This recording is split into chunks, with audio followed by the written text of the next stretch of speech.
Romain Weber, bonsoir. Bonsoir. Merci d'avoir accepté notre invitation. Vous êtes météorologue à Lyon, fondateur du site internet Lyon Météo.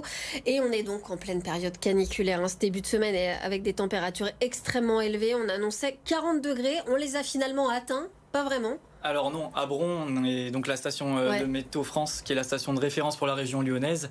On a eu 36,8 degrés hier et là actuellement on est à 38,7. Donc les 40 degrés ne sont pas atteints. Ils sont en revanche atteints dans le Val-de-Saône vers Villefranche. Vers Villefranche, d'accord. Donc en tout cas c'est la journée la plus chaude de la semaine ce mardi. Oui, exactement. Donc dans les prochains jours, ça va baisser? Ça va légèrement baisser. Donc demain on va tomber à 35 degrés. Ensuite, ça va rebaisser un petit peu jeudi où on aura 32 degrés. Ça va remonter vendredi à 35-36, rebaisser samedi vers 34. Et ensuite, on pourrait avoir une nouvelle bouffée chaude entre dimanche et mardi prochain où on pourrait avoir entre 37 et 39 degrés, voire 40. Si on veut se projeter un petit peu plus loin, est-ce que c'est possible déjà, par exemple, de penser au mois d'août? Est-ce qu'il faut s'attendre encore à des épisodes comme celui-ci, des épisodes caniculaires? Alors, c'est impossible de dire autant à l'avance s'il va y avoir une nouvelle canicule au mois d'août. Par contre, tous les signaux à long terme maintiennent un temps chaud et plutôt sec.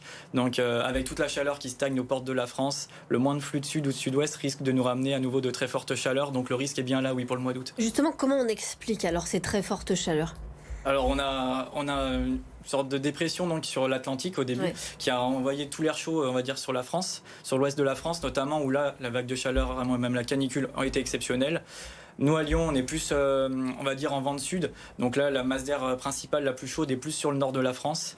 Et on a, en été, lorsqu'un anticyclone, des hautes pressions stagnent sur le pays pendant plusieurs jours, et ben on a une chaleur qui s'accumule, qui se renforce. Et c'est ce qui risque aussi de se passer après, éventuellement, sur le mois d'août. Est-ce que c'est normal, finalement, d'avoir des températures aussi élevées pour cette période de l'année? Alors, c'est normal qu'on ait chaud en été. D'avoir des températures aussi élevées, non, ce n'est pas normal. Alors, c'est déjà arrivé par le passé d'avoir de la chaleur, mais ça a duré 1-2 jours. Et puis derrière, il y avait à nouveau du frais.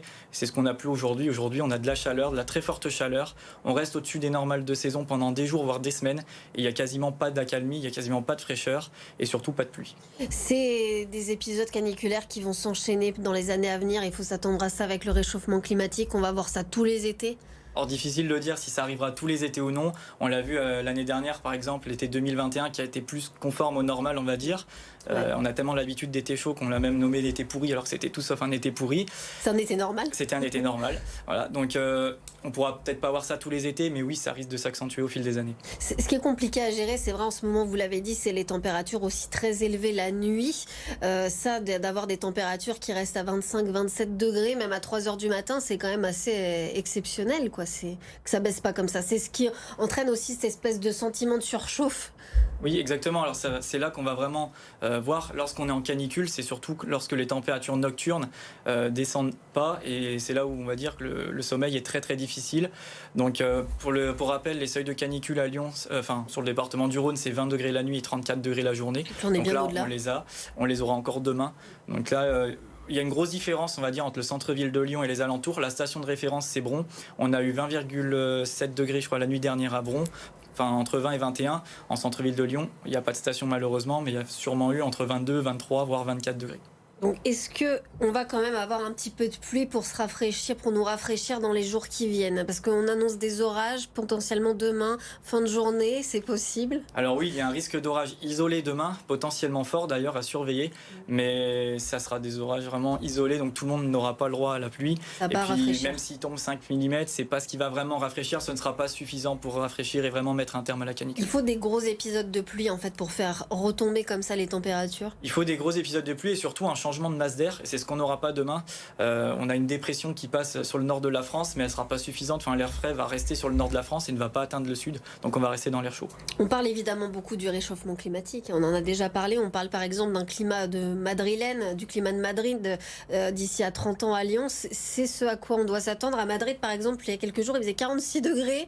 On peut avoir 46 degrés à Lyon dans les années à venir? C'est possible, oui, ce sera une possibilité. Alors à Lyon, on est souvent tempéré. Là, on a eu des très très fortes températures sur l'ensemble de la France. En général, on a souvent le vent du sud qui se lève, comme aujourd'hui, et ça limite un petit peu la hausse des températures. Sans le vent du sud, aujourd'hui, on serait monté, je pense, à 41, voire 42 degrés.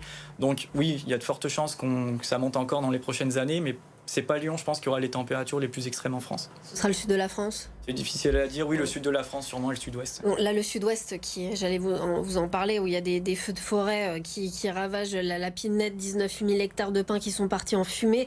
Hier, on a eu un feu de broussailles aussi à Saint-Fond. On ne connaît pas encore les raisons du départ de feu, mais en tout cas, il y a eu un feu dans cet épisode de canicule. Est-ce qu'il faut s'attendre à des feux de forêt aussi comme celui-ci, par exemple, dans les années qui viennent, dans la région, dans le département du Rhône? Alors pour le département du Rhône, oui, il y a un risque. Alors ce ne sera pas le risque principal en France, mais oui, il y a un risque. Les feux de forêt, on les remarque surtout aux abords du Pilat, donc plutôt au sud du département du Rhône, là où souvent le vent est le plus fort. Après, c'est surtout en général au bord des routes, des feux de végétation, par exemple, ça peut venir d'une cigarette, ça peut venir d'une étincelle, enfin ça peut vraiment venir de rien du tout. La végétation est très sèche. Et il y a du vent en fait, voilà, c'est le ça. vent aussi. Et la canicule là à Lyon n'est pas exceptionnelle cette année, c'est surtout le manque de pluie qui est exceptionnel. On a 0 mm pour le moment sur le mois de juillet. Donc on va encore avoir très très chaud dans les prochains jours, on a compris. En tout cas, sur votre Twitter aussi, j'ai lu quelque chose qui est très intéressant, c'est la façon dont on mesure la température. On s'y prend pas forcément très très bien. Par exemple, on a tendance à lire la température dans notre voiture, c'est pas la température vraiment de l'air. Non, c'est pas la température de l'air. Par exemple, une pharmacie, très souvent, ça peut surestimer de 5 à 10 degrés, parce que la sonde est au plein soleil.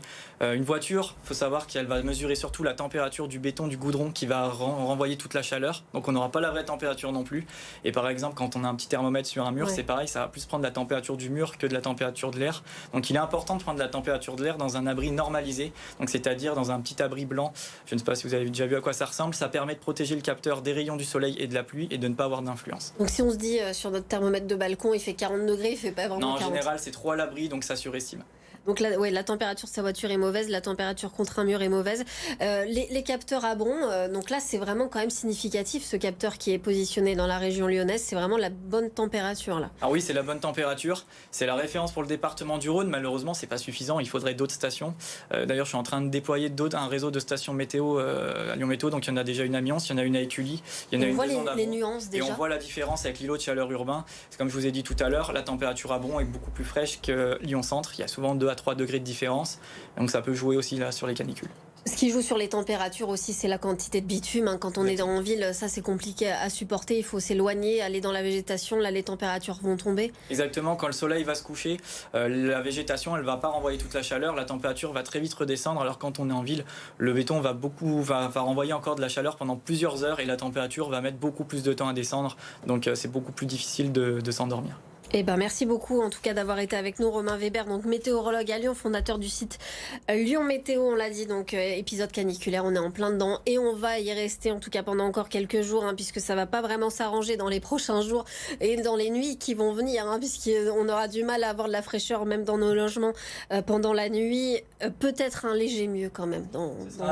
Léger mieux temporaire. On va peut-être essayer de prendre un peu de fraîcheur dans un magazine. Et en tout cas, merci beaucoup encore.